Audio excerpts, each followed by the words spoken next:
Saudi আরবের রাজধানী রিয়াদের রাস্তার পাশে গাছপালা। এই মরুভূমিতে এখন আধুনিক প্রযুক্তির কারণে গাছপালা জন্মাচ্ছে, বড় হচ্ছে। এই যে একটি নিম গাছ, পাশে একটি নিম গাছ, এই যে একটি ফুল গাছ, এই যে একটি তাল জাতীয় গাছ, এই পাশে আরেকটি বড় গাছ। এই গাছগুলো, এই যে গাছটি সামনে আছে, এই গাছটি কখনোই মরে না, আবহাওয়া উপযোগী। মরুভূমির শুষ্ক গরম আবহাওয়া, সব আবহাওয়াতে এটা টিকে থাকে, শীতকালেও টিকে থাকে। এই একটি গাছ এখানে আছে, দূরে আরও কিছু গাছ আছে।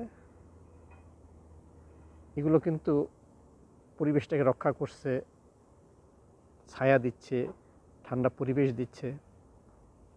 সব কিছু মিলেই পরিবেশে একটা ভারসাম্য আর কি, এই গাছগুলোর কল্যাণে। আবার দূরে যে একটি বাড়ির সামনে, সেখানেও কিছু গাছ আছে।